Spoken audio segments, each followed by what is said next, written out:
The Boy Who Invented the Popsicle. The Cool Science Behind Frank Epperson's Famous Frozen Treat. Written by Anne Renaud.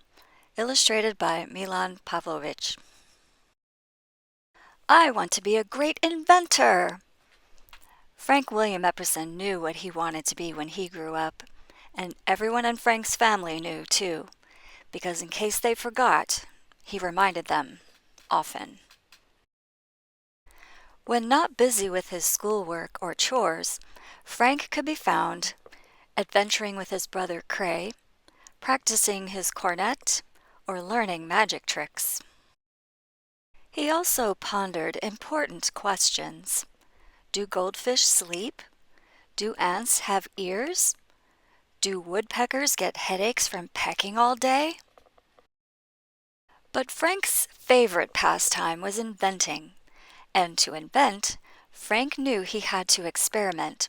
So off he would go to his laboratory, his back porch. There he doodled and designed, tinkered and tested, analyzed and scrutinized. By the time Frank was 10 years old, he had already masterminded his first invention, a handcar with 2 handles. At twice the speed of a regular one-handled handcar, Frank whizzed down the streets of his neighborhood. Hot dog!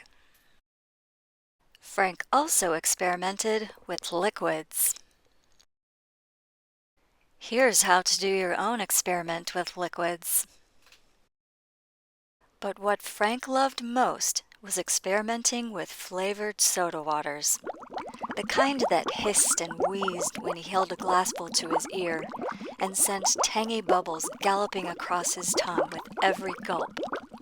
Frank had his heart set on inventing the yummiest, most thirst-quenching, lip-smacking soda water drink ever. So off Frank would go to the corner store to buy the flavored soda water powders he needed for his experiments, often with his little brother Cray tagging along. Hi, Big Ep. Hi, Little Ep. Cray was a handy taster for Frank's concoctions. Some of his attempts were unsuccessful. You could even say they were disastrous. But Frank just kept on trying. Here's how to make your own lemon-flavored soda water. One day, Frank and the other children in his neighborhood decided to build a miniature amusement park. There was a theater, a merry-go-round, and a scenic railway. Frank was assigned the soda water stand, which suited him just fine. He could share his soda water creations with all his friends.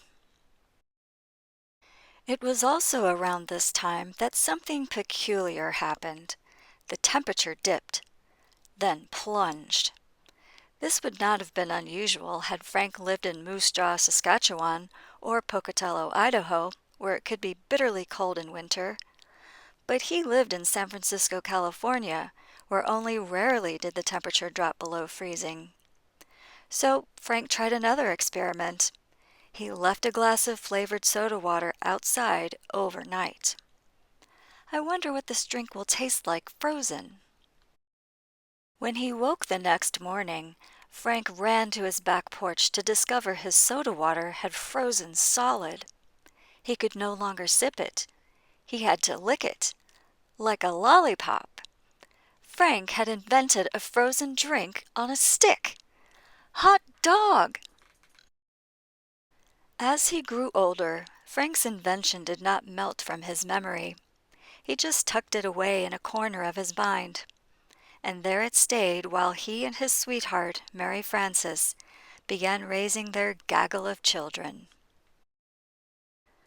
But when Frank noticed more and more people eating chocolate-covered ice cream bars, off he went to his laboratory, now his garage, to experiment.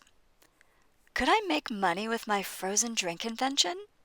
What if I used fruit juices?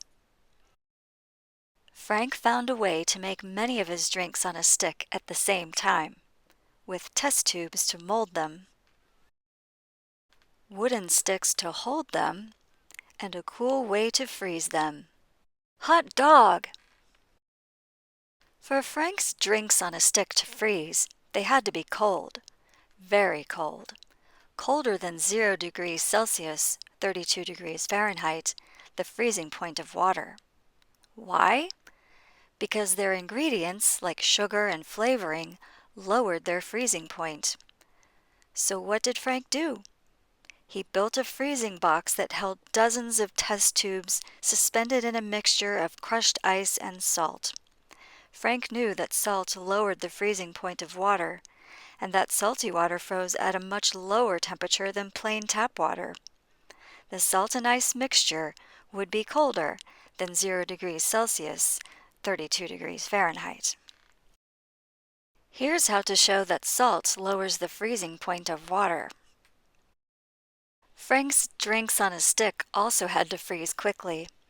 If they froze too slowly, the sugar and flavoring, which were heavier than water, settled at the bottom of the test tubes, leaving just flavorless frozen water at the top. Frank wanted his treats to have the same tasty flavor throughout. The salt and crushed ice mixture surrounding the test tubes was so cold it froze the liquid inside the tubes in minutes. Frozen already?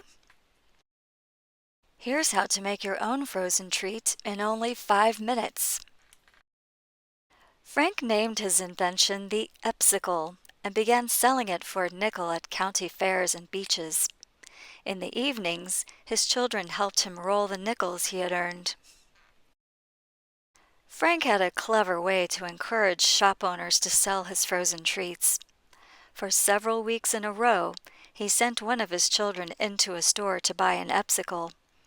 Each week, the shop owner had to tell a different child that Popsicles were not sold in the store. Frank would then visit the store himself and ask the shop owner to stock his treats. Of course the owner agreed, after having had so many requests. Frank's children were always keen to sample their father's confections. "Pop, can we have a sickle? Orange is my favorite." And with all of them clamoring for their pop's tasty fabrications, in time, the name of Frank's invention changed to the Popsicle.